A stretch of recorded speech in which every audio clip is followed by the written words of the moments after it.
At the USA Track and Field Championships in New York, Sha'Carri Richardson stepped up for the women's 100-meter final. Everything was on the line. She started slow, too slow, and her own training partner shot out ahead of her. But then, with just 30 meters left, Richardson pulled off something that made the whole stadium go wild. Here is exactly what happened and why it just made history. The gun fired at Icon Stadium on Randall's Island, and it did not go the way Richardson wanted. This was the first time nationals had come to New York since 1991, and that made the night feel even bigger, with a packed crowd ready to see something special. Kayla White, her own training partner, blasted out of the blocks and grabbed the lead. For a few strides, White was out front and pulling away, and Richardson looked like she was stuck chasing. Then, right around the 30-meter mark, everything flipped. Richardson found a gear nobody else on that track had. She closed the gap in a flash, then blew right past White like she was standing still. She crossed the line in 10.77 seconds, her best time of the season, and let out a scream so loud it shook the whole stadium. She didn't even stop running. She turned around, jogged back to the crowd, and took a bow like she already knew what she had just pulled off. And what she pulled off was huge. That win gave Richardson her third career national title in the women's 100 meters. Only one other woman since the year 2000 has won 3 national titles in this event: Olympic gold medalist Carmelita Jeter. Richardson just tied her, joining a tiny club that only these 2 women belong to in the last 25 years. 2 sprinters, 2 different decades, now standing side by side in the history books forever. The clock proves just how big this moment was. Her time of 10.77 seconds matched her fastest run of the whole year. At that point in the season, only one woman on the entire planet had run faster, Aaliyah Hobbs, who blazed a 10.63 at the NCAA Championships.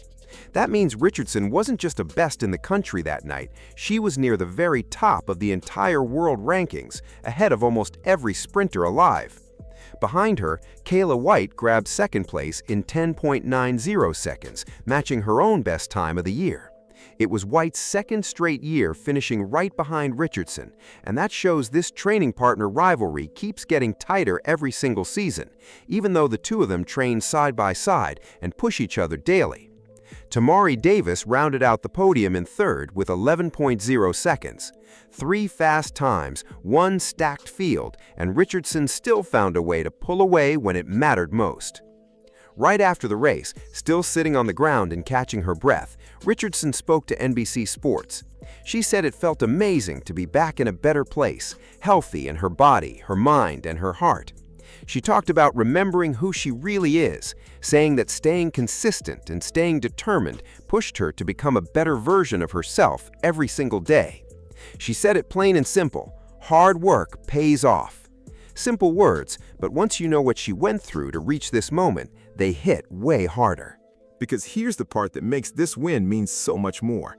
Just 1 year earlier, Richardson was nowhere near this level. In 2025, an injury struck early in the season, and nothing that year went the way it was supposed to. She showed up at nationals and didn't even make the final. For a sprinter who had already been a world champion, that's not just a bad race. That's the kind of result that makes people start asking hard questions.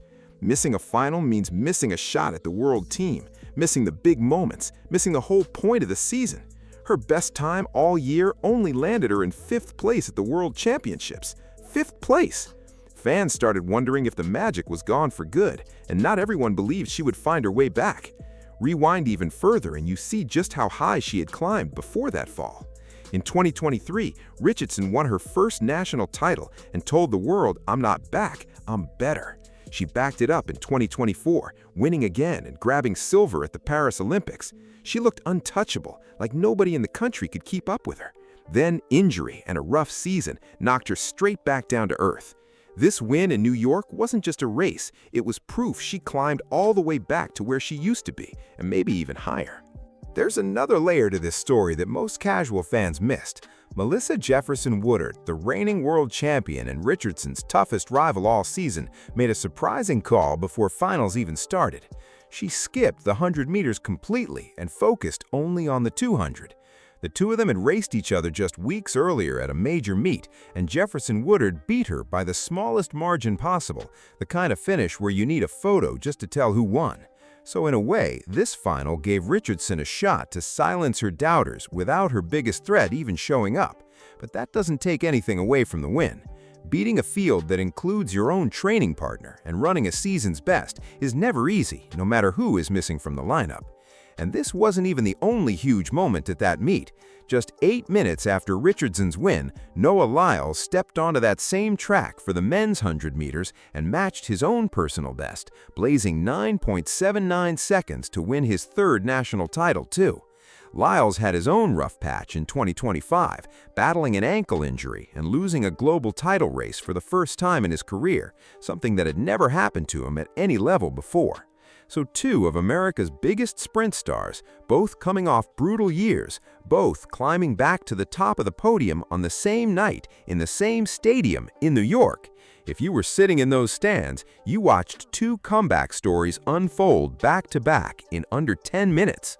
So what happens now? This win wasn't the finish line for Richardson. It was a checkpoint. She's already locked in on the first ever World Athletics Ultimate Championships, a brand new global event coming in early September that will bring together the best sprinters from around the world in one place.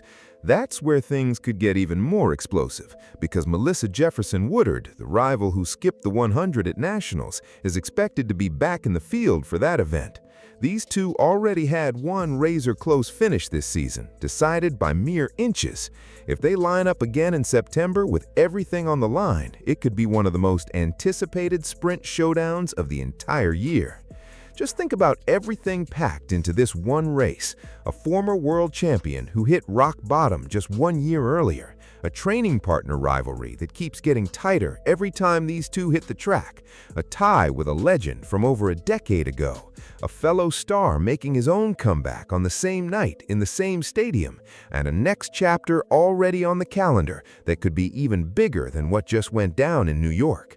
This is exactly why track and field keeps pulling people in, even fans who don't follow it every week. It's never just about who crosses the line first. It's about the setback before the comeback, and that one moment it all comes together in front of a screaming crowd.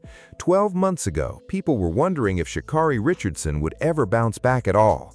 Now, she's tied for the most national titles by any woman in 25 years, and she is nowhere near done chasing more. If this comeback got you fired up, you do not want to miss what happens when she lines up against her biggest rival again in September. Make sure you're subscribed, because based on what just happened in New York, that showdown is going to be must-watch television from start to finish.